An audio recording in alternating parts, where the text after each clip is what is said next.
Good morning, traders. I'm Dennis Dick. And I'm Joel Elconin. Welcome to Pre-Market Info.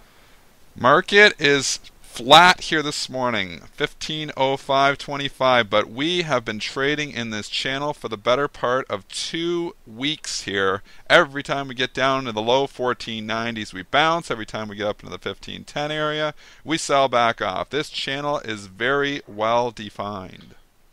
Yeah, we have 4 out of 5 previous highs up there at the 1510 and a quarter, 1511 area. Got up there again yesterday and struggled. Haven't quite hit it yet in the pre-market. 1508 and a quarter has been the pre-market high. So until we break out of that area, folks, we're going to continue to bounce between the 1490 and 1510 level. Yeah, and that's what you just do. When you see a channel that's this well defined, you might as well just continue to play it until it doesn't work anymore. So we didn't quite get down as low as I would have liked yesterday. I would have loved to get down to the 1490, 91 area. You had to be a little bit aggressive as we only got down to 1494 and 50. So if you were giving it a little bit, we're within 3 points of the support area. Would have been nice to get a little bit further down, but then we just took off again, obviously led by Apple. Yeah, well, it was an interesting day for Apple on the news front. David Einhorn started out with his banter about what they should do with all his cash. And then, believe it or not, Dennis, they responded later in the day. How unusual is that? Yeah, I was very shocked that Apple actually issued a statement responding directly to Einhorn. So here's somebody that's, making this case where he wants Apple to do something with their cash, talking about suing them because they have too much cash on the book and they need to either distribute that back to shareholders or do something with it. And he talked about issuing preferred stock, which kind of seems almost ridiculous to me. But they actually issued a statement back saying they're going to consider listening to their shareholders, possibly exploring some type of way to get the cash back to them. And the stock just took off. Can you show yesterday's chart, Joel, just when the stock really took off there? It was around 3 o'clock or 3:30. Actually, it was around 3:40 when that statement came out from the company. And bang, the stock just took off, rallied basically 12 points straight, consolidated, is now continuing to rally here this morning. Right, and we got to 470 high, closed at 468, and now we're just getting another boost. You're getting into this crazy gap area here. Really, the true gap goes all the way up to over 500, but this level here, this low on back in January, on January 15th, you had a low at 483.38. I'm looking at that as the next resistance point. There's really, really not a lot in there. There's really no reference points except for people trying to take some profits. But yeah, the news drove it to break out over the technicals, over that $460 level. And Apple's good to go north. I mean, imagine being short this stock and looking at this chart because, for one thing, the chart absolutely, that's a very bullish looking chart. It's almost so bullish it's bearish, but then you got to think of the other thing too, is what if they do come out, do a special dividend or do increase the dividend or announce some type of preferred stock issuance or something like that. If you're short this stock, that's got you really nervous. So I wouldn't be surprised if most of the shorts here were scrambling to cover, and if it definitely was probably initiated by a little bit of a short squeeze there. And the value investors kicking around here too, looking, possible preferred dividend or possible extra cash here that we could get to ourselves. They might have been scooping up stock yesterday too, and it is following through here this morning. Let's talk about Google because Google actually had a good day, or is having a good day here this morning. It started to break out here overnight. They have been added to, Morgan Stanley has added to Google to their best ideas list. Stock is popping up, trading up over $5 here again this morning. So a nice lift here for Google overnight. Yeah, you were really getting into no man's land here. I will give you the parameters that we have in the pre-market. We have traded over 780, 780.13 has been the pre-market high. I mean, it's just a round number, 780. Someone's letting go a little bit of stock there, but looks like we're going 800 on this thing. The stock just keeps marching here. Obviously, we're breaking out. These are all-time highs, are they not, Joel? Correct. Yeah, so we're Correct. breaking it. We just continue to march here on Google. As much as the sentiment was bad in Apple, it's been great in Google over the last 3 months, really, since we bottomed in November just below 630 or 635 area. And wow, what a march it has been for Google. Let's talk about Facebook too. It's been a long time since we talked about Facebook on the show. Stock actually has been finding support in this $28 area. That's about where it was finding resistance back in November and December. So it's, if you look at that old resistance becoming new support, it is finding some support there. I just don't know about this though. But 3-4 days we've just kind of hung out there above the support. If it was to cut through 28, I think this thing could be back at 26.5 pretty quickly. You've had three tops, actually four tops in, the four tops, the Detroit band. Four tops between 28.96 and 29.29. So that whole $29 level is turning out to be good resistance here. Have bounced off 28 on two occasions, 28.01 to 28.04.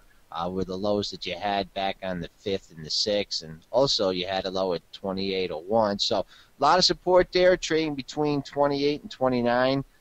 Looking at the pre-market activity, you did get a bump up against the $29 level. That will be major resistance. The low in the pre-market's been 28.56. Had a major earnings report last night. It was LinkedIn reported, and they blew the numbers away. 35 cents against estimates of 19. They increased their sales estimates for Q1. LinkedIn doing everything right here, and they have just been marching up to new highs here again. Stock flying, as you can see, in the after hours last night, continuing here in the pre-market this morning. It is now trading up over $12 at 136.68. These charts are hard to talk about as you're looking at his new all-time highs. Parameter in the pre-market would be 138.50. That's been the high so far. Looking at the dailies, this stock has just been on a tear, just gapping up to all new time highs. If you do start to get a little bit of a sell-off here, looks like you got some minor support at the 136 area, but below 136. It's going to be a while before you find any good support. Riverbed also reported earnings. RVBD stock is trading down here significantly in the pre-market. Reported in line. Guidance obviously wasn't that great because the stock is trading down over 11% now, down $2.34 here. Getting ugly here this morning. You did bottom out at 1720 in the pre-market, and since I hit that 1720 low, I've been able to bounce up to 18. So 18 is going to be your resistance point. Looking at the daily chart, 18 had been support back in December. That's been taken out. So 18 will be the good resistance level. Keep an eye on that pre-market low, 1720 as support. Just one other one here. NUAN also reported earnings. Stock is actually trading lower here significantly as well. It's down almost $4 on 500,000 shares. So, wow, what a destruction there. 35 cents against estimates of 36 cents. It lowered 2013 earnings per share estimates, lowered earnings for the next quarter, seeing 36 to 45. Estimates were up at 44. So just kind of a disaster report here. Go out to the dailies though in November. I'm going to show you an interesting level because this thing bottomed at 19.99 on November the 20th. We obviously are only 50 cents away from that level. So that level really jumps out to me as a pretty major support here. Yeah, it took 2 months to go from 20 to 24 and a half, and 2 minutes now to it's go given half back. of it. Yep, yep. Boom, it's coming right back down. In the pre-market, though, Dennis, you couldn't quite get to that level if you were trying to buy it. Got to 20.05, and since then it's been creeping up. So, yeah, that 20 is going to be real good support in nuanced communication. And you got to always be careful, though. Just because we say it's support doesn't mean it isn't going to eventually take that out. It often goes down there like it did in the pre-market. It bounced off the level here once, so it's already bounced once. Like you can say, oh, it got down the regular session, it'll bounce the first time. No, it's already bounced in the pre-market once. You've got to consider that as well.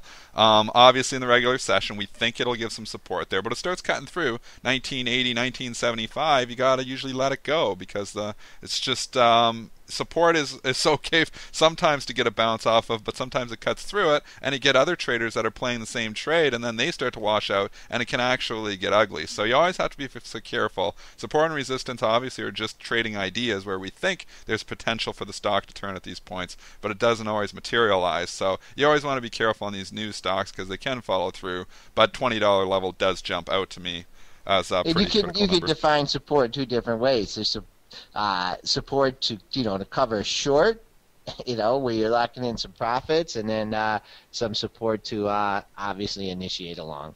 Moody's, more bad news for them. They actually reported earnings here this morning. It's obviously been getting killed here the last few days. The U.S. Justice Department also said they may bring a lawsuit against Moody's. This has already been on the table pretty much. But they did, Reuters is reporting that they may bring a lawsuit against Moody's related to mortgage fraud during the financial crisis. So the stock has been getting killed in speculation that that's going to happen. They did report earnings here this morning. The earnings actually were pretty decent, 70 against 69, so they did beat. Stock is trading flat right now. After hours, if you go to the after hours chart last night, though, it did sell off on that Reuters report originally. Got down, where did it get down to there, Joel? 45 and change? Yep. 45 and a half has been the low in the pre-market, but you've gotten a pretty nice bounce since then. The earnings. Got back up to 48. Now you're settling at the $47 level. That 48 is going to act as resistance. That coincides with yesterday's high at 47.87. So if you get through there, you got a little bit of additional resistance at 48.48, but after that, it opens up to the $50 level. Got a change happening in the S&P 500 here. PVH is going in, which is obviously Phillips Van Heusen. That is going into the S&P 500. Big Lots is coming out, BIG. So you got PVH going in, BIG going out. BIG did sell off last night, hasn't traded here this morning, but was down about 50 cents on the S&P changes last night. PVH hasn't traded here this morning either, but is bid up about $2. So usually these stocks will sell off a couple of percent when they get knocked down. They're putting Big Lots into the S&P mid cap and taking PVH out of the S&P mid cap and putting it into the 500. And is it today, or did they just they announced the change, and then obviously the institutions have to come in and rebalance. I mean, if you've got, obviously if you're tracking the S&P 500, you're going to have to sell Big Lots and buy PVH. So it's a little bit. Usually they move pretty much. They usually get their move initially right off the hop. You'll often see the stock give back the couple of percent, and the other one will rally the couple of percent on those changes. Well, finding a little bit resistance at 125.40 in the Philip Van Heusen. And for the Big Lots, you're finding just a little bit of support. You bounced off the pre-market low here of 32.25. Big Lots has had a hell of a run, though. If we look at from the last month, it's run up from the $27 area up to the $33 area. Everybody knows I've given hate on this on the show here for a while on Big Lots. I used to like it. I always say this. I used to like it when they sold cheap stuff. That's what they basically, they're like a wholesaler of, a pallet falls off and damages the boxes. Big Lots will get them and sell them at a discount. They sell discount stuff like that. But every time you go in those stores, they're fancier now. They're selling more upscale stuff, and I think it turns off. I honestly think it turns off their clientele because their clientele is attracted to dirt cheap prices. The prices still are cheap at Big Lots, but they're just trying to, almost appeal to people that aren't looking for that discount stuff. And that's, now they're starting to lose themselves a little bit in that. And if you go out just to the weeklies, Joel, you'll see Big Lots obviously has had a little bit of a rougher year if you look out to the chart, where it was up at 46.47. I really think this is more of a rally to sell here. It's dumped out of the S&P 500 now. I think you're going to eventually see some follow through here, and I wouldn't be surprised over the long term if this stock starts to give back this gain that it has from the last month. Well, if Big Lots is getting too fancy for you, what are you going to do? Start going to garage sales? Joel, have you ever been in one of those Big Lots stores? Have you ever been in one of those? They're actually were always like you'd have to almost find your stuff on the shelves. Now it's all organized. They're nice stores. They're beautiful stores. But I just think that they're starting to get too fancy for their clientele. Am I one of the clientele? Maybe sometimes. I like cheap stuff, but Okay. So I don't know. That's my little rant on Big Lots. Another one we got Coinstar reported last night, CSTR. Stock is trading down here. 93 cents are reported, but the guidance was not good. Stock getting beat up here again, 48 bucks is where it's trading. It's down $4.10, closed to 52.10. So not good day for Coinstar. Yeah, they make money off me. I take my coins in there and get 10%. They get their juice 10-15%. I sit there and throw all my coins in there. Yeah, they are the operators of Redbox. Did not like the street. Did not like what they had to say. We made a low at 46.81 in the pre-market. Since then, you got a nice bounce.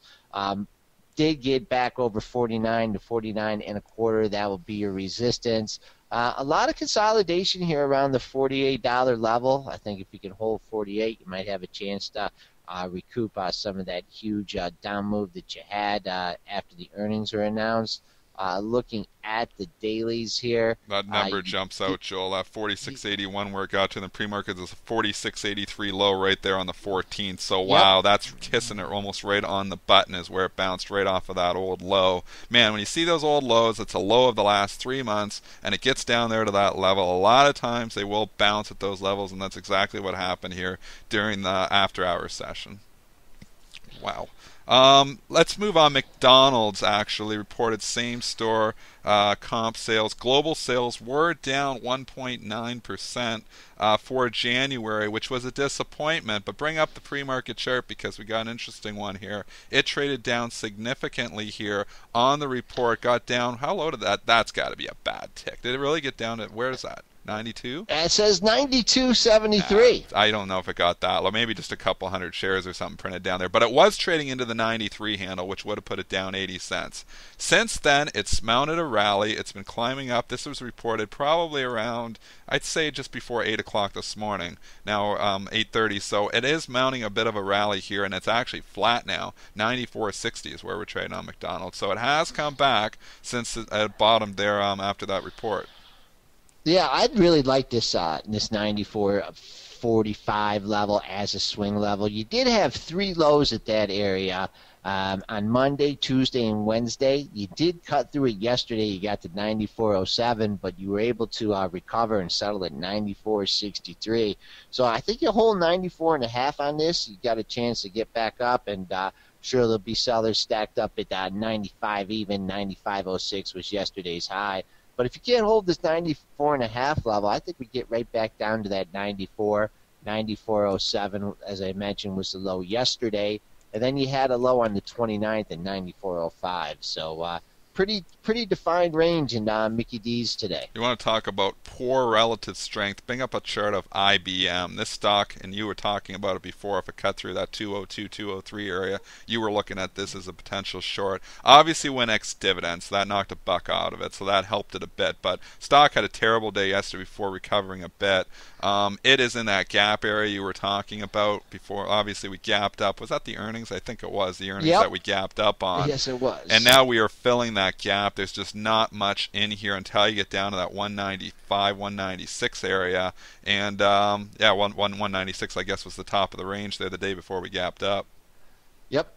I tell you what a crazy looking chart. A gap up and then the gap down. Part of the gap down was induced by the dividend. I think if you wait, get a little bit of a soft, just saying could be back at the 196 area to fill the gap. Trading up just a little bit in the pre-market, but looks like they really overdid it there on the positive earnings. Well, that's our show here for today. We'll be back with you guys on Monday.